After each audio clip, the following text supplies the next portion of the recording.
Hello everybody, this is Fernando for the latest Cryptids and Monsters video.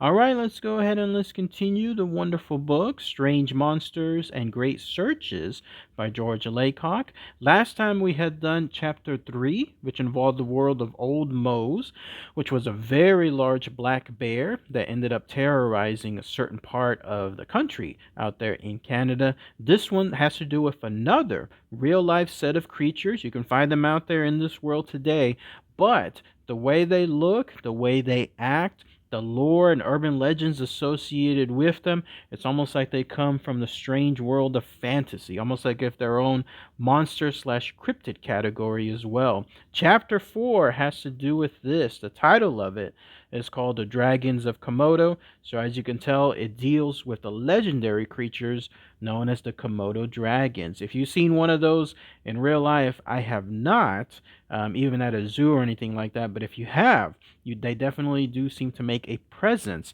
because of their fierceness, because of otherworldly factors associated with them. So without further ado, let's go ahead and let's talk about this chapter here. I'm going to read it in its entirety. And then once again, I'll give my own thoughts and opinions on it afterward. Let me know too if you have seen a real life Komodo dragon up front, obviously in a safe area, in a safe position. But let me know what your experience was when you did. Post it in the comments below.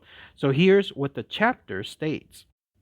In the failing yellow light of early evening, the little fishing boat rocked gently in the bay off the quiet and mysterious island. The two-man crew stared up at the forbidding mountains. Were the tales they had heard of this place true? They were torn between two emotions, a deep curiosity and a desire to go ashore to explore, and an equally deep fear of what they might find there. The island in Indonesia, northwest of Australia, is one of the green dots of land in the blue Flores Sea. Elsewhere, such islands might be famous for grass-skirted girls and guitar music, but no one lived in the island in the chain, the island of Komodo, and it was known as the home of a remarkable dragon. Up these slopes, towards the ancient volcanic peak, towering 2,000 feet above the sea, stretched green carpets of vegetation. Tall lantern palms stood on the hillside like umbrellas on their long, clean trunks. Steep-walled canyons were choked with jungle-thick brush. It must be in these tangles that the giant reptiles, with their long forked tongues and glaring eyes, raced about on short, scaly legs, devouring other creatures. Perhaps the pearl fishermen drifting offshore were hungry for wild foods to supplement their constant diet of fish.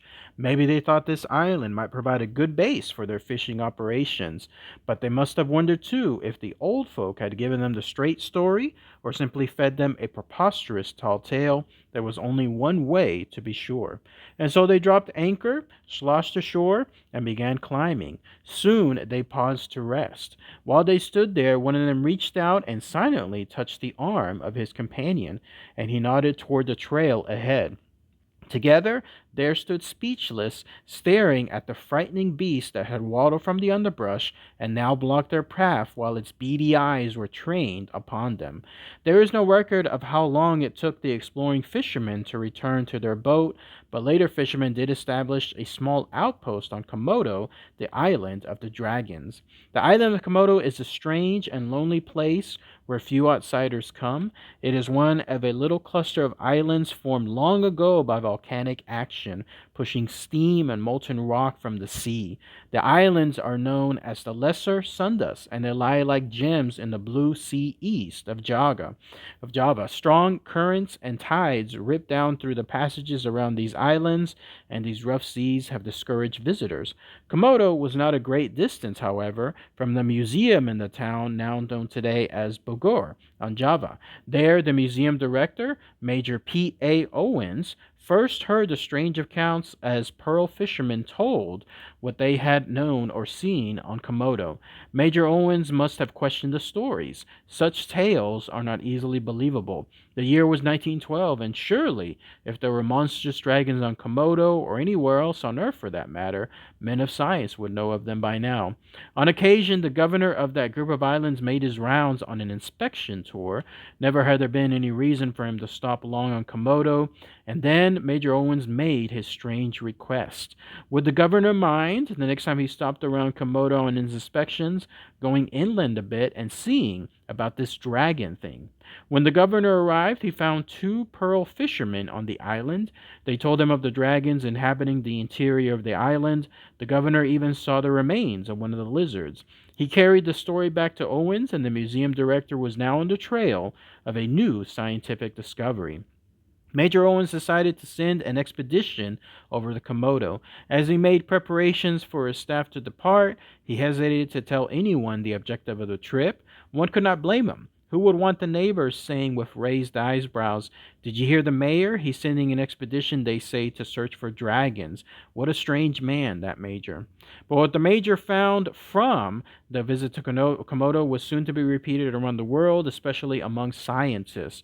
Crawling on these green slopes were the creatures the world became to know as the Komodo dragons.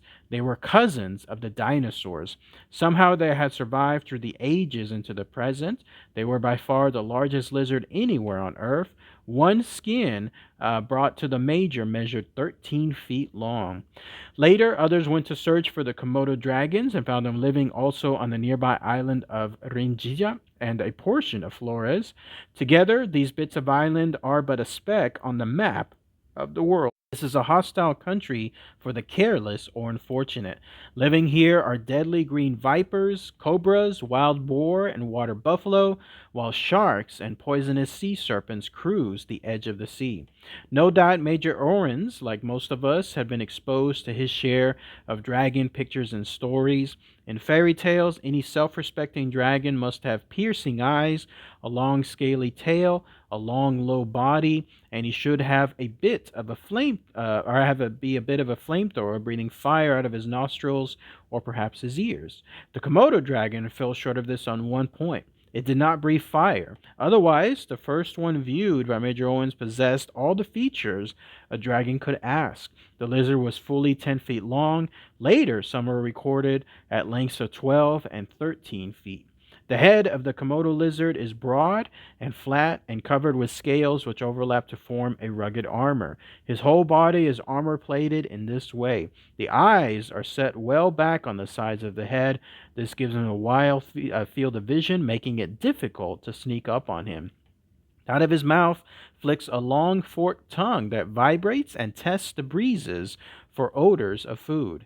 His mouth is blood red on the inside. It opens like a cavern as the beast tears into his food. The mouth is so wide that most of the head is jaws, and rows of sharp-edged teeth line the jaws and curve backward, hooking into and holding the food securely. Each foot is equipped with 5 long, sharp claws. These are useful in digging into the earth and also tearing meat into bits. The tail is long and heavy, and a giant lizard can flick it quickly and use it as a crushing weapon. The body is like a great wrinkled leather bag, dark bluish black with flecks of a yellowish undercast around the neck and underside. Young Komodo dragons hatch from eggs about the size of goose eggs. From this small container emerges about 21 inches of long, slender reptile. The young are more yellowish than their elders and at once are very active. Young Komodo lizards dash all about and can even climb trees. Half-grown ones that are 5 and 6 feet long have been known to climb into trees and lie along the branches overhanging the jungle trail. Most of the Komodo dragon's days and nights, however, are spent either feeding or resting. At rest, he may lie quietly beside a game trail, or he may hide in the darkness of one of the burrows he digs in the hillsides. Because reptiles are cold-blooded, these creatures seek the warmth of the sun.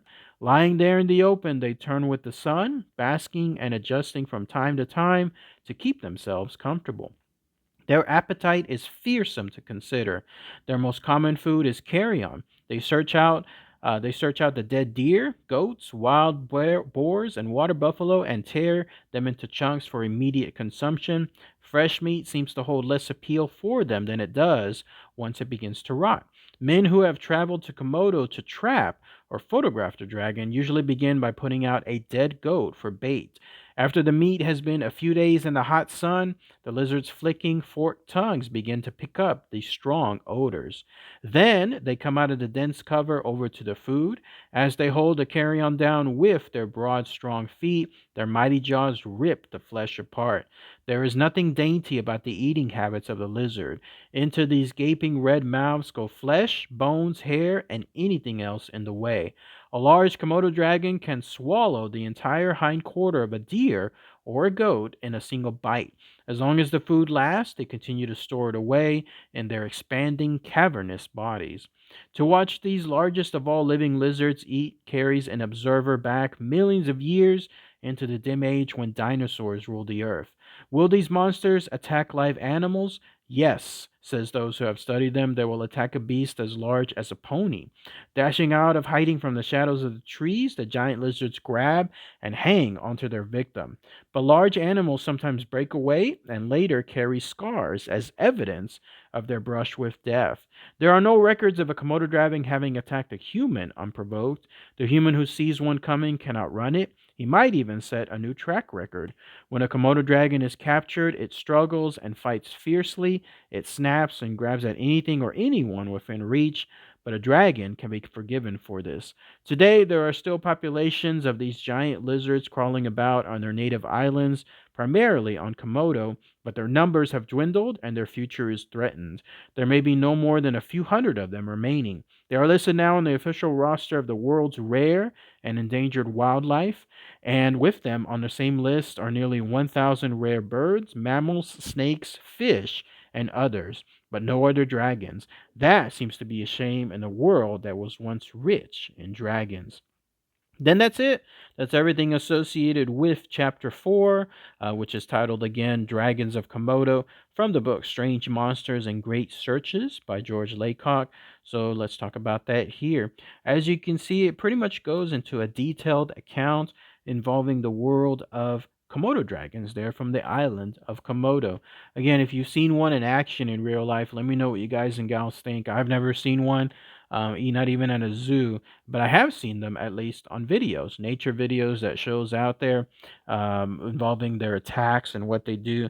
Very deadly creatures, creatures that can run really fast for their size. They are, in fact, the world's largest lizard. So it's amazing to see these spurts, the way that they just move as quickly as possible to catch their prey. And then once they do, it's pretty much over. Not just because of the fact that those teeth that the chapter was mentioning can basically grasp on to anything and hold on to it because of their longness, and then also the way they're curved backwards. Not to mention the fact most of their jaw is just teeth in of itself, but also those long claws. If you've seen any of those videos out there, they can absolutely use those claws to basically rip things apart very, very easily. They'll hold on to things and then just rip the meat apart. Like it was interesting though to discover that they favor carcasses, like anything involving rotting pieces of meat. I did not know that. At least all the videos that showcase nature involving the world of Komodo dragons. It always showcases them on the hunt for any type of live animals. But I guess that's not as exciting, at least on the nature documentary, to show them eating a carcass as opposed to chasing down some sort of wildlife or anything like that. And then also the Komodo dragon does indeed use its tail as a weapon. I've seen that in some of those nature videos as well.